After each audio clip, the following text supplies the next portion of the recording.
Bismillahirrahmanirrahim. Assalamualaikum murid-murid. Baiklah, hari ini kita akan teruskan pelajaran kita dengan subjek Akhlak Darjah 1 bersama dengan Cikgu Nadia. Baiklah murid-murid, hari ini kita akan sambung pelajaran ketiga iaitu adab berwuduk.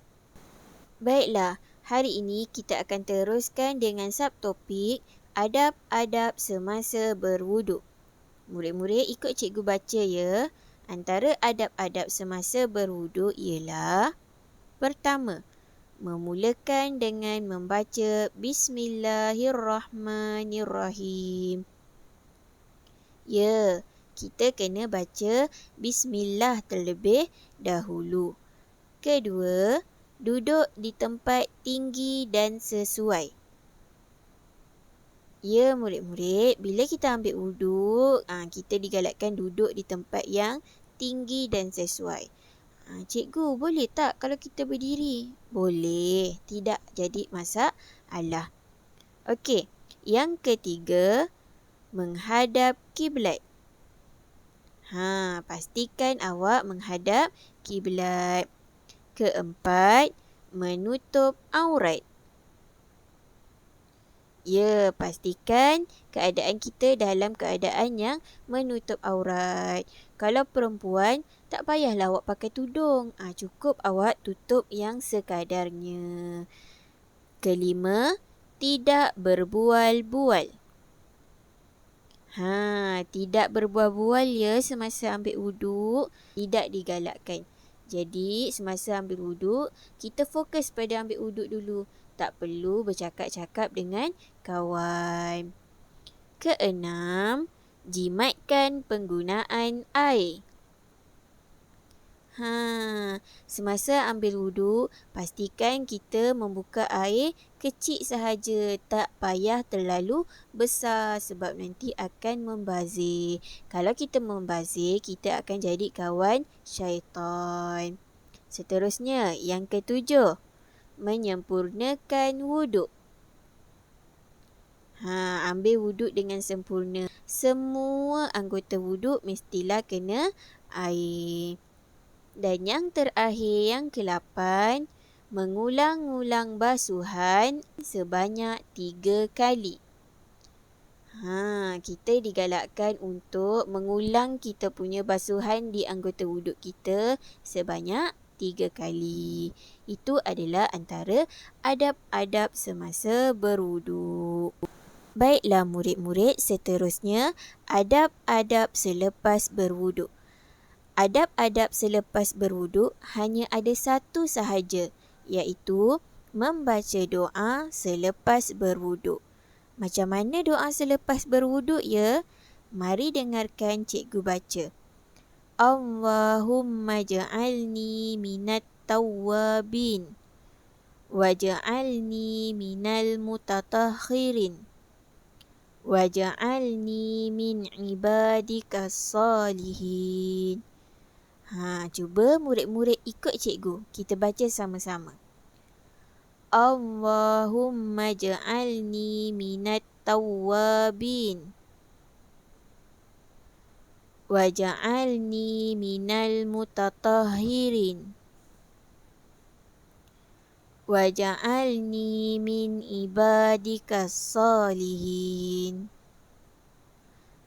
Murid-murid, itulah dia bacaan doa selepas berwuduk. Artinya, Ya Allah, jadikanlah aku dari kalangan orang yang bertaubat. Dan jadikanlah aku dari kalangan orang yang suka bersuci. Dan jadikanlah aku dari kalangan hamba-Mu yang soleh.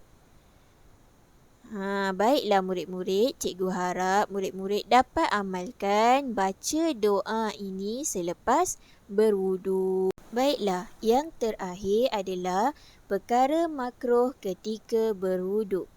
Mari kita lihat apa dia perkara makruh ketika berwuduk. Perkara makruh ketika berwuduk adalah perkara-perkara yang murid-murid tidak boleh lakukan semasa mengambil wuduk. Baik, mari kita baca bersama-sama. 1. berwuduk dengan menggunakan bekas dari tembaga. Kita tidak digalakkan untuk mengambil wuduk dengan menggunakan bekas daripada tembaga. Kedua, bercakap-cakap. Ya, kita tidak digalakkan bercakap-cakap semasa mengambil wuduk. Ketiga, mengeringkan saki-baki air yang ada pada anggota wuduk. Bila kita ambil wuduk tu, jangan kita keringkan. Biarkan air wuduk itu kering sendiri. Keempat, membasuh anggota wuduk lebih 3 kali.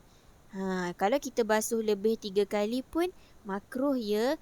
Jadi pastikan kita hanya basuh sebanyak 3 kali sahaja. Kelima, berwuduk dengan air musyammas. Berwuduk dengan air musyammas. Ingat tak air musyammas ni apa?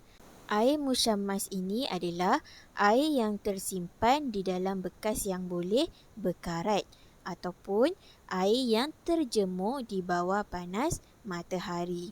Jadi, kita tidak digalakkan menggunakan air musyammas untuk berwuduk. Baiklah, seterusnya yang keenam, berwuduk di dalam tandas. Kita tidak digalakkan untuk berwuduk di dalam tandas. Tapi kalau dah tak ada tempat untuk berwuduk, tak apa. Jangan awak kata, cikgu kita tak ambil wuduk. Sebab kalau kita ambil wuduk, kita kena ambil dalam tandas. Kan hukumnya makruh. Tak apa kalau dah tak ada tempat untuk ambil wuduk. Boleh. Seterusnya yang terakhir, penggunaan air yang berlebihan. Pastikan awak semua semasa mengambil wuduk tidak menggunakan air secara berlebih-lebihan. Baiklah, itu adalah 7 perkara-perkara makruh ketika berwuduk di mana kita tidak digalakkan untuk melakukannya. Alhamdulillah, selesai sudah tajuk kita yang ketiga iaitu adab-adab berwuduk. Terima kasih murid-murid atas kerjasamanya. Kita jumpa lagi pada kelas akan datang. Assalamualaikum semua.